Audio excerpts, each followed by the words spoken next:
Hello, I am happy to see so many members joining us today for a FLIES session to learn about our state service project and partner, Project Ask. I am Madison Herndon, your Germanna Region Vice President. We thank the many individuals and organizations who support Virginia FBLA by sponsoring our activities and programs, including GL Herndon Insurance Agency in Fredericksburg and Gartman Letter LC in Suffolk. During today's session, you can use the chat feature to comment and ask questions. At the end of the presentation, our speakers will answer some of your questions. We are pleased to have two representatives from Project Ask with us today. As the Special Events Manager for Ask Childhood Cancer Foundation, Megan Angstadt oversees Ask's fundraising events, volunteer program, and community fundraisers to raise money for educational programs and emotional support services and financial assistance for families who have a child with cancer or a serious blood disorder in Central Virginia. Prior to joining Ask in 2018, Angstadt was the Executive Director of Community Outreach for the Flying Squirrels baseball team. Victoria Levi is an Ask mom and volunteer and has been the Project Ask FBLA liaison since 2009. Victoria's daughter Mackenzie is an Ask kid who was diagnosed in 2006 at age 21 months with a brain tumor. After her daughter was finished with treatment, Victoria and her family began giving back to the Ask community. Thank you for joining us today, ladies. Thank you. Thanks so much for having us.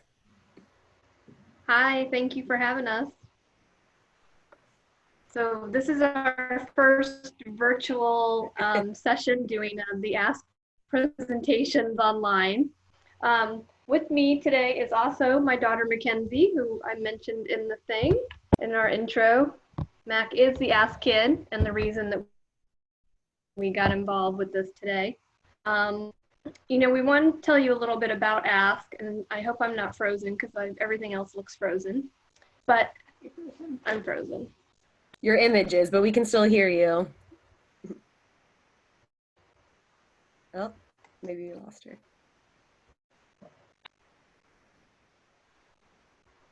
Can you still hear us, Victoria? Oh, I keep freezing up. Up there I am. I keep freezing up. I don't know. It's like I said, it's too many people on the Wi-Fi at the same time. But so if I freeze, Megan, you just got to jump in. I gotcha. But we were starting to say, you know, Ask is just so grateful for the FBLA community. We have been around since 1975. We started as an organization of parents that sole mission was to make life better for their children while they were going through cancer treatment. Because back in those days in the 70s, you know, there weren't the childhood cancer clinics set up. It was really just an adult clinic. And you were sitting there for hours a day down at the Massey Cancer Center with really nothing to help entertain your child. There were no coloring books or DVD players. There was one TV, but usually it was on a adult channel and, you know, watching game shows and stuff. So these parents banded together and said, you know, what can we do to really kind of help these kids get through this? And they started small. It was coloring books and video games and regular books and just fun crafty stuff, Legos and things. And from that initial concept grew the Ask Childhood Cancer Foundation. And, you know, that mission is still the same today, you know, making life better for children with cancer. Now we have, you know, a big footprint in Virginia and definitely down at the Children's Hospital of Richmond. In 2008, the Penny Tree Place opened up, so we had a space for the kids to come and we could do group therapy sessions, we do our fun summer camps, we do tutoring. Some of you guys may have been there in the past year. We get a lot of kids that come in and they drop off donations there, or they come wrap presents, or they participate in the summer enrichment. And then of course we sponsor the clinic down at the hospital, and we have a couple positions, but you guys have been around since 1982. We know we've been your state service project since then, and we're eternally support you that you've collected, and the funds and the juice boxes and coloring books and snacks. You know, these are hungry kids and they go through a lot of snacks.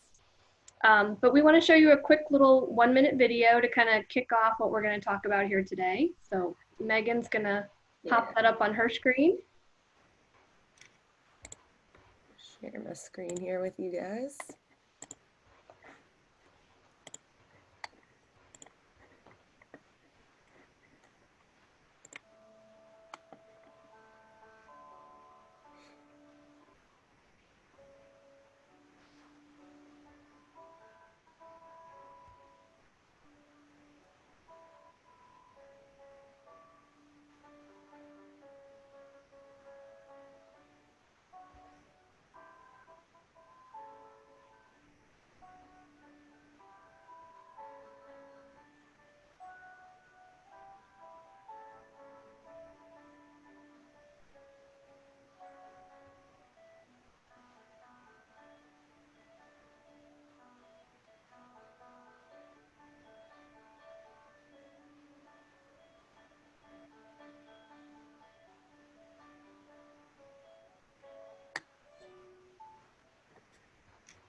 That's just a quick little video that hits on some of the highlights of what Ask does for our community.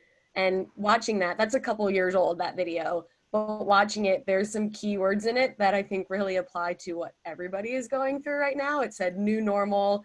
As I was telling you earlier, every summer, Oops, we have sorry, about 4 weeks my of sound is summer still camp. playing. That was Alma, our educational coordinator, in another video that kept playing. But we're all kind of facing a new normal right now, and it's been really interesting to hear a lot of our families say this isn't new for them. They're used to having to social distance and isolate, you know, when their child is going through treatment, their immune systems are low, and they can't go out in large crowds or out in public.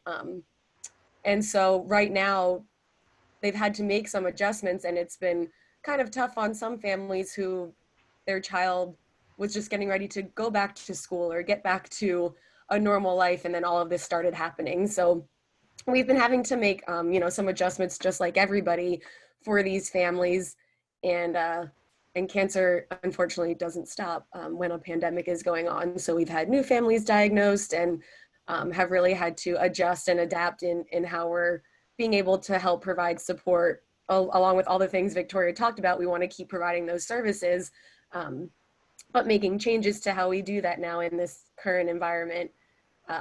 You know, when going to the hospital for their appointments or treatment, only one parent is allowed to go in with them at a time. So when they're traveling, they're having to travel more now because parents are having to switch off when they can go to appointments.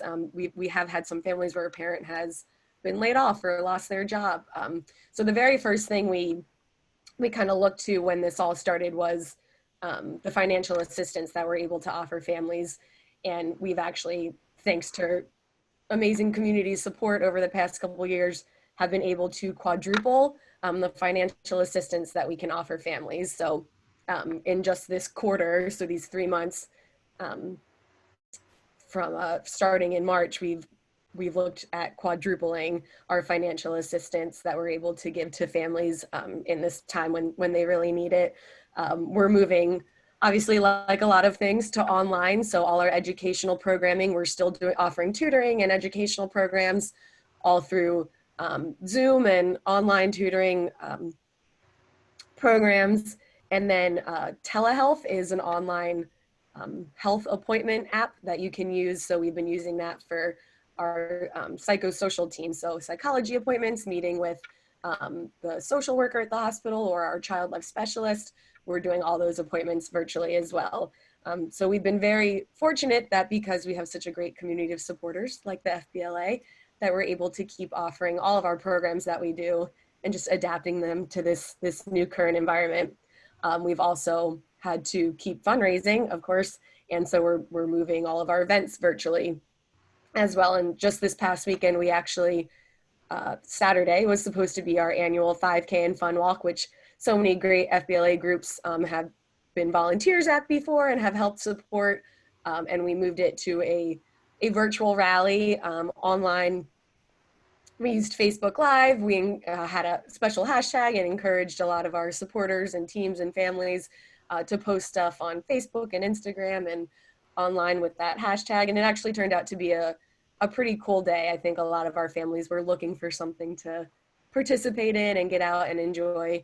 And I'm actually going to share my screen with you guys here again one more time to show you some of the cool stuff on our Facebook and Instagram that people have been getting involved in, and ways that FBLA can continue to support. You know, unfortunately, when we're not having these in-person events, we don't need a lot of volunteers coming out. Volunteers can't come out in groups, but a huge way that you guys are able to keep supporting Ask is virtually, and starting with helping us just keep the awareness going, sharing things on social media, liking our posts, and helping to just get the word out there that this resource is available for families here in our community, and helping to spread the word about how people can continue to support us.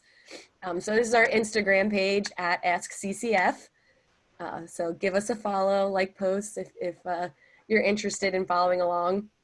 You'll see these are all some posts from this past Saturday, from the virtual event that we did. We had a lot of Instagram live stories going on. With these next couple posts, this is one of our families. And I actually want to show you guys what they did here. Oops, that's not them. We are starting to do an Instagram takeover. So where we're letting about once a week or once every other week, we're going to have a family take over our Instagram account for one day. And this was the very first family to do it for us, the Harris family. And they did a really awesome job of just sharing their story. They can tell it better than we can.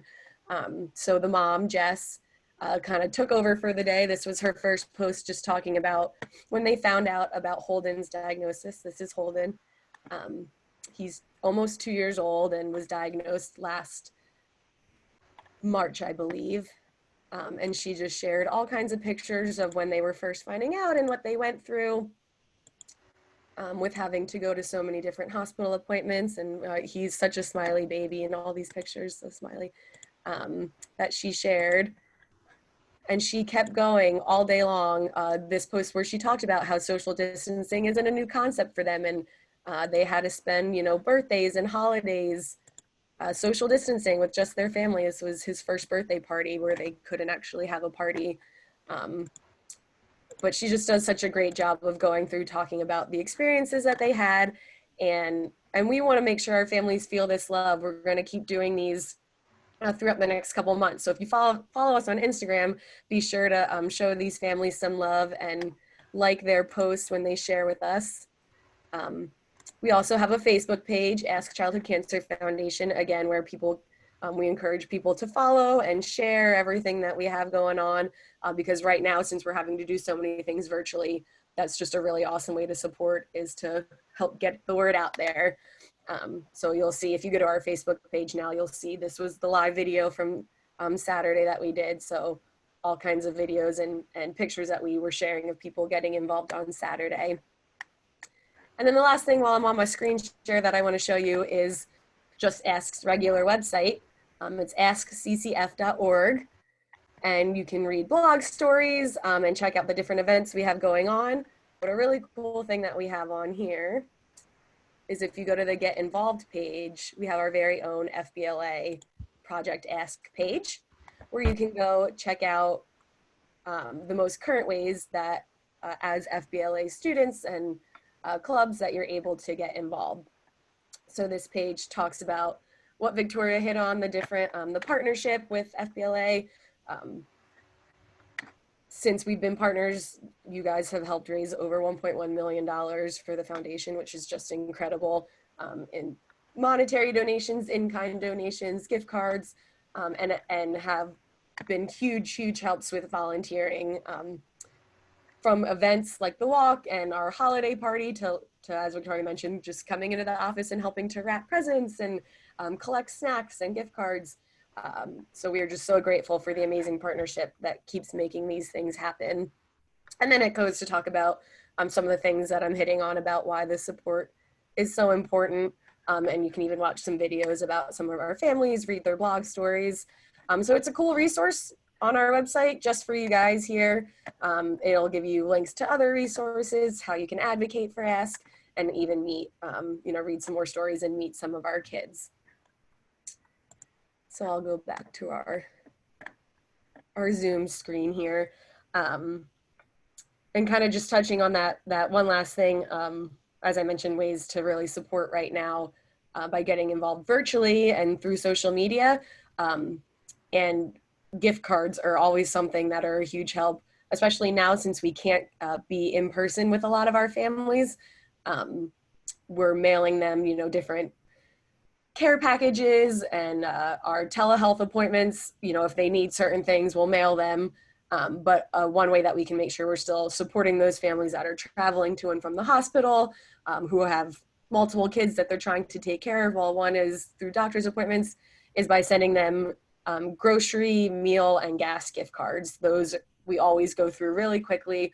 And I know FBLA groups have been a really awesome help in collecting those gift cards. So something easy you can do to just put out on your social media asking for gift card donations of a gas station gift card or to a grocery store. Those get used right away by families that need them.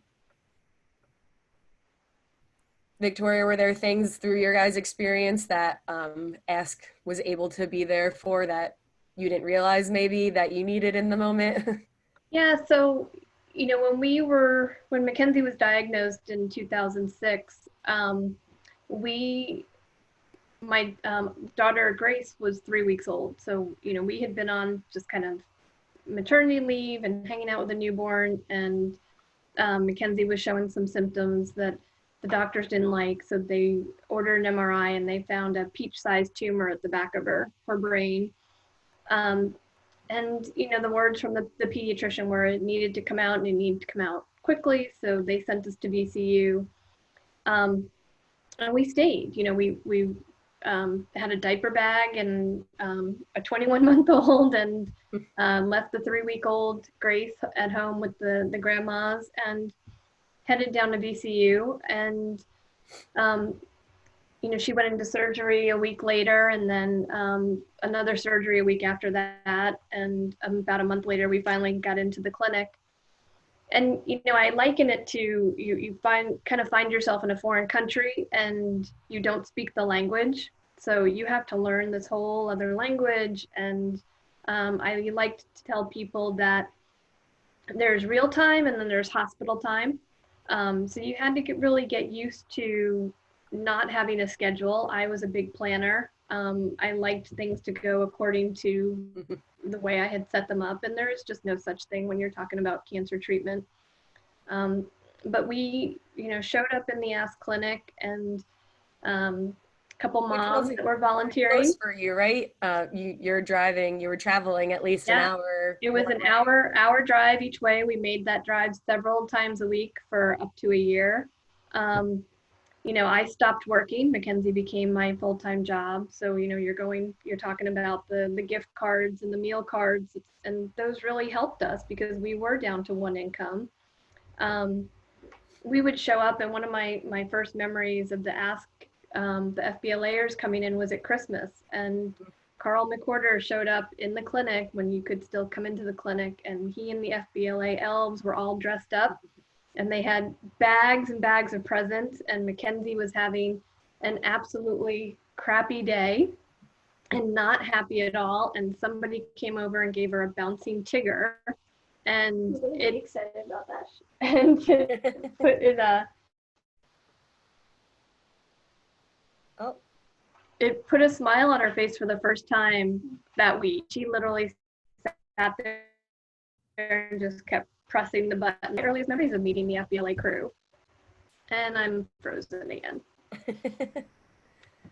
Yeah, the holiday time is one of the ones where I always, we rely so much and get so much support from different FBLA groups. It's pretty amazing to see how far some of you guys are willing to travel to come wrap presents with us or bring us gifts, homemade quilts and blankets we've had dropped off before, tons of gift cards, especially around the holiday time. It's incredibly heartwarming to have that support during a time when thinking about celebrating the holidays is probably one of the last things on these families' minds, and you guys help us bring that to them, and it's truly incredible. And while we might not be able to get in person the next couple of months, there's definitely ways that you can continue supporting that way. And Brian, thank you for mentioning Giving Tuesday.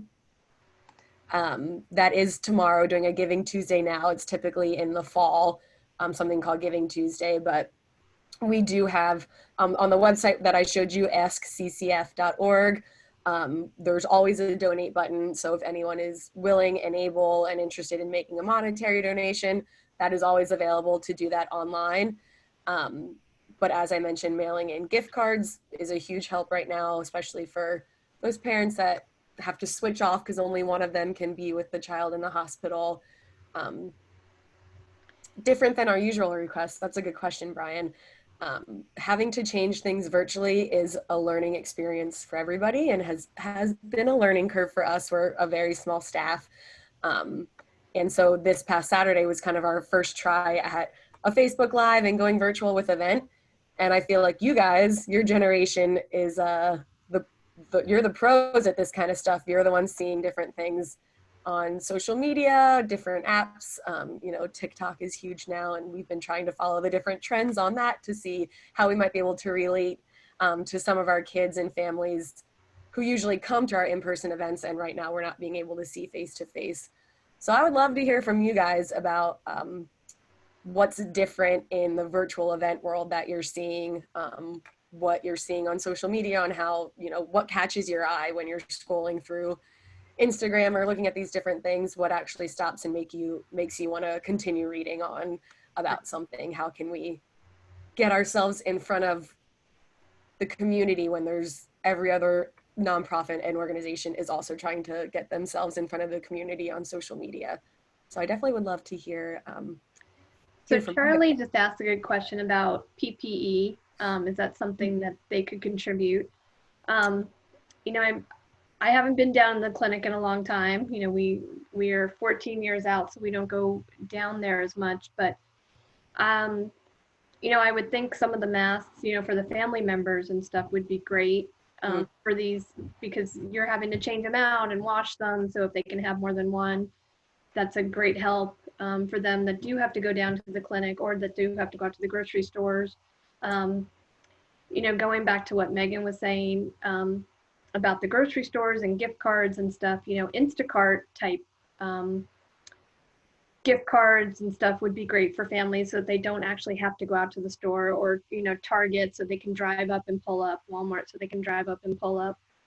The clinic is open. You know, we're Uber gift cards before to use for Uber Eats. Yeah. Or even, we do have some families that rely on public transportation. So Uber's a nice option if you know, right now they don't want to have their child on the city bus or public transportation. Yeah. So we've used Uber gift cards before. Yeah, the Instacart is a great idea, Victoria. For the PPE, we actually did hear from one of our nurses, you know, because the hospitals are having to put restrictions on how much they can give out just to the staff. So when a family just gets their diagnosis and finds out about it, they don't have anything like that. They don't have masks. And right now those resources are limited and hard to find. So we have collected some mask donations. There was a group that had made masks for us, and then another group that I think it might have worked in construction, so they had some that they had donated to us. So if you have that resource and are able to donate some, mail them or email me, and we can coordinate dropping them off at our office, so I can pick them up from you, so you don't have to worry about mailing a huge box or anything. We've had people coordinate dropping stuff off at our office, so that we can get those down to the hospital. Yeah, thank you for asking about that. Yeah, and we've seen some of the schools up here, not necessarily for Ask, but just in general, using their computer 3D equipment, printers and stuff, and making masks. Their shop departments are making masks for the hospital. You know, all that stuff would be great.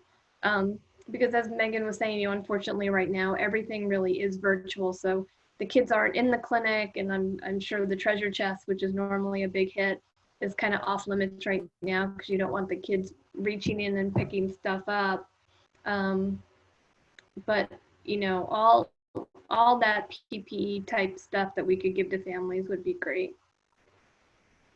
Absolutely. And, you know, even when the restrictions become less for everybody, these families are still going to need to use PPE equipment when they go out with the low immune system. So masks like that are something we're probably going to need for at least the next couple of months for these families. Great questions. Let's see if any more come in. If anybody has questions, feel free to throw them up on that chat or unmute yourself. Like I said, I'd love to hear from you guys. If there's anything you've been seeing, that's the toughest part, is that everybody is going virtual and using social media. So it's, I think, you know, sometimes easy to get lost in that shuffle. So we would love to stand out however we can. To your social, your personal platforms, sharing anything that we might post is awesome. We love to get our name out there as best we can. And you can always share a link. You know, this past Saturday, we had some great donations come in with our virtual walk because so many people shared the link to our website to be able to make a donation, or just did a Facebook fundraiser. People can do Facebook fundraisers for Ask. If you're shopping on Amazon right now, if you go to Amazon Smiles instead, your purchases can have a kickback come to Ask. So little things like that you're already probably doing. You're already on Facebook, you're already shopping on Amazon. You can just include those options for people to make a donation to Ask. Even Instagram now has, you know, an option to donate to a nonprofit, and you can find Ask just by looking it up on all those platforms. So yeah, including those links or sharing what we might post. You know, we're trying to be pretty active on what we're posting to our Facebook and our Instagram. We have a Twitter, we have a LinkedIn, so we're trying to be pretty widespread in the different social media outlets. So another great question, Megan, how many children are currently diagnosed that we're asked is servicing? So there's a difference between, you know, the newly diagnosed kids, which are 1 to 2 in Central Virginia every week. So on average, you have about 100 newly diagnosed or families that are going through the clinic every year. But we're at 110 right now on active treatment. Yeah. But the clinic, you know, depending on the diagnosis, depends on what your treatment length is going to be. So for Mackenzie with a brain tumor, her treatment plan was like 8 months, but then she was in the clinic for 2 or 3 years, 4 years after that for follow-ups, you know, once every couple of weeks and once every month, and it extended. Cancers like leukemia, the treatment is 3.5 years long. So those kids, you know, they may have been diagnosed in 2016, but they're still going to the clinic now for their treatment. And then, you know, we still look at our survivorship population. We still treat them. We say once an Ask kid, always an Ask kid. And that survivorship clinic is seeing kids that were diagnosed 5 years ago, 10 years ago, 15 years ago. And they get to go to that survivorship clinic, and Alma Morgan, our educational consultant, is there, and our psychosocial team is there, so that you're still getting that support that you need, even though you are, you know, years out of treatment. Yeah, and the clinic that Victoria keeps referencing, it's oncology patients, but it's also hematology. So Madison, you mentioned this in our introduction, thank you, for serious blood disorders as well, that they can go to that clinic to get treatment. And anyone that's there getting treatment is an Ask family right away. And as Victoria mentioned, once they're done their treatment, it's not like we stop our services. They're always with Ask then. So survivorship, the online tutoring and educational programs we do are for, you know, any of our Ask kids, no matter how old they are or how far along they are in their journey. And then we also support bereaved families as well. So no matter where they are, what happened during their cancer journey, they are part of Ask, and we're there with resources for them however we can be. The Facebook page name is Ask Childhood Cancer Foundation. So that one's our full name.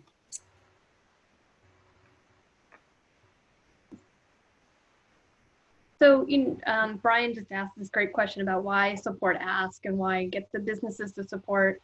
So, you know, we are primarily in Richmond. That's where the hospital is, and that's where a lot of our services are. But we do extend those services out. We every year we've kind of grown it a little bit. So now we have tutoring in Colonial Heights, and we have a big program in Richmond, and we have another program up here in Fredericksburg. And we do fundraising in Fredericksburg that stays with the families. But we also have a state service project of our own, in a way that we're kind of spearheading the statewide advocacy for childhood cancer. Amy Godkin, our executive director, has kind of taken that under her wing. She's gone down to the legislators, and they've supported and put some bills up front to try to get asked to really help support. So it's not just a Richmond problem. These are kids that are coming from all over the state. Yeah, absolutely. And the advocacy, you can actually, so I just sent in the chat that hopefully everyone can see the link to our Facebook page, and then as well the link to the FBLA page on our website. And on there we have an advocacy tab where you can kind of read more about the statewide advocacy that we're doing. For the past 2 or 3 years, we've gone to the General Assembly to advocate for more funding for childhood cancer research, and you can kind of read more about it under that advocacy page. We could go on for a whole nother session talking about that advocacy and the things needed. Right now, everything with cancer research and funding for that is all kind of lumped under adult cancers. So all the money that the state has toward cancer research, 0 of it is specific to pediatric cancer. So that's something that we've really been advocating for the past couple of years, that children are not just tiny adults. Their bodies are different, they're developing different, and the research for cures needs to be different than what they're doing for adults. So that is something, advocacy is something that we can always use help with, writing to your legislators and sharing that message about how important it is. Ooh, good question. The grand total donated from FBLA this school year. Let me do some digging on that, actually, to see if we have an accurate number. I don't want to give you an inaccurate number, but You don't. Hi, Sandy. No, you don't. There is a discrepancy in the account right now, and they're trying to figure out where the mistake was made because our numbers don't match. So I'm actually, all last week and this week, they're trying to get to the bottom of what they've done wrong so we can figure out that amount, because our numbers are like $9,000 off. So it's a big amount. So they're trying to figure out, I'm pretty sure it's their mistake, but I don't want to give an amount if, you know, something weird happened. So I'm not exactly sure. All right. Well, yeah, we'll we're waiting. Stay tuned. We'll get to the bottom of that. Yeah, thank you, Sandy. Yeah.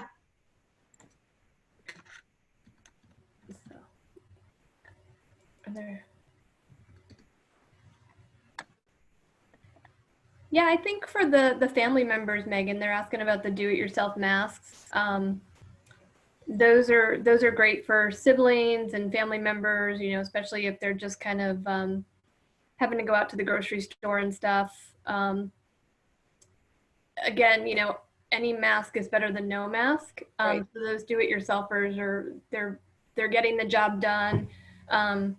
A lot of the mask, and when Mackenzie was in treatment, we didn't push her to wear a mask because we were told it's really not for her. It's not going to keep her from getting sick, but it keeps her from kind of touching her face. And it's a message to other people coming at her that, hey, don't get too close. So the do-it-yourself masks are great for that, to help with that message. You know, don't get too close to me, or keep me from touching my face, especially when you have a sibling or a child in the house that does have an immune compromised system. You know, it definitely helps to keep that distance and those germs away. Yeah, absolutely. So we'll, yeah, they're important for siblings, parents. I know when they do go to their appointments in the hospital, it is the more manufactured ones. But the do-it-yourself masks we're using and we're getting out there to families. So those are definitely important. You want to say anything? Mackenzie, you have anything you'd like to add? Mackenzie? We're going to put you on the spot. Over here. Well, let's talk about Ask. You know, what did you, what are some of the things that you have liked and enjoyed over the years? And there's Grace. They are definitely missing seeing everybody in Reston this year. If you've been to the Reston State Leadership Conference anytime in the last 10 years, you have seen these two on stage giving out awards or following Eric around, helping him with the running errands and the administrative side. So Mac, what are the things about Ask that you've liked over the years? What are some of the events, or what are your... Oh, really putting me on the spot right here. I am putting you on the Thank spot.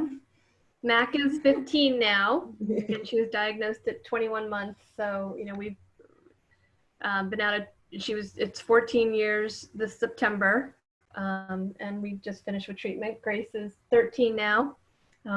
So come a long way since 2006. So what have you enjoyed? I like the new MRI machine. That's something I got to watch The Office, so I was pretty happy about that. Yes. Yep. She was awake for the first time, so she got to watch The Office. But the walk or the baseball event or the holiday party. I like the baseball event. It's fun. Yeah.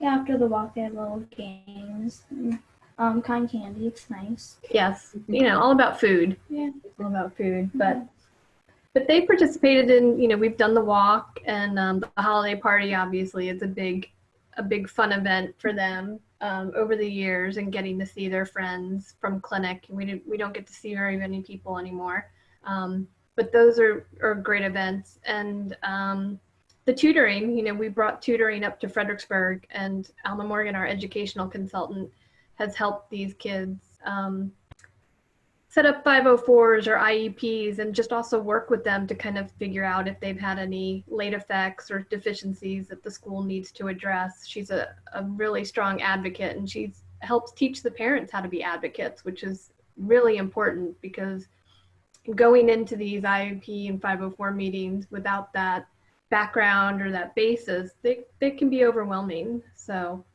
you know, and one of the other things I wanted to mention about what Ask does is, you know, we talked about the clinic a little bit. One of the great things about Ask that most people don't realize is, you know, our chaplain, our child life psychologist, and our psychologist are all paid for by Ask. So most hospitals, if you as a childhood cancer survivor or going through treatment or family, if you wanted to see a psychologist, you would actually be billed for that and pay your copay and stuff. But one of the great things that Ask does that you guys have helped us with, Radar's trying to say hi to. Matt, can you close the door? Is that's all part of it. And those were all those things that, like I said, when we went through treatment, we didn't realize that it was all provided for by Ask. We thought it was provided for by the hospital. So the snacks and the video games, and like Megan was saying, the blankets and everything that was handed out, we just thought it was a hospital feature, and come to the other side of the cancer treatment and find out it's all from Ask. So Dr. Bisco at the time, who was a psychologist years ago, would walk around. He'd come see us when we were inpatient. When Mackenzie was up in the bone marrow unit for 30 days, he'd come by and he'd bring me coffee and things. And you just didn't realize that wasn't a hospital person, that's somebody that Ask pays for, so that you don't have a bill. So, you know, even now, 15 years later, if we need those services are still provided to us without a cost, which I think is just amazing, because there's no other organization like that across the country. And Sandy will tell you, you know, one of the first things that FBLA paid for years ago was the Chaplains Fund. And the Chaplains Fund is now the Crisis Fund, which pays the mortgage and pays the electric bill and pays for tires for people's cars if they need it to get back and forth to clinic. And it's just an amazing thing that, you know, that is there for those families when they need it. And it's invisible in a lot of ways, because the support is there before you even know what to ask for, really. Well, thank you, Ms. Levi and Ms. Angstadt, for sharing more about Project Ask with us today. Is there anyone else who has any more questions?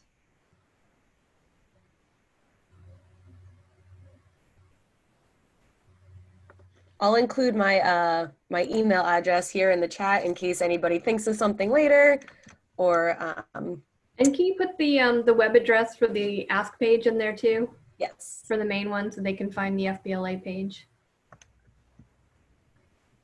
You know, if you have ideas for what you want to see on that FBLA page, you know, please let us know, because that's really for you.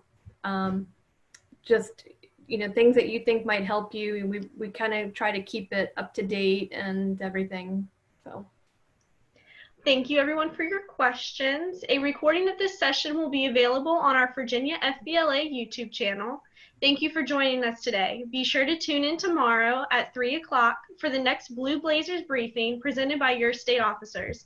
We look forward to seeing how each of you creates a world of opportunity.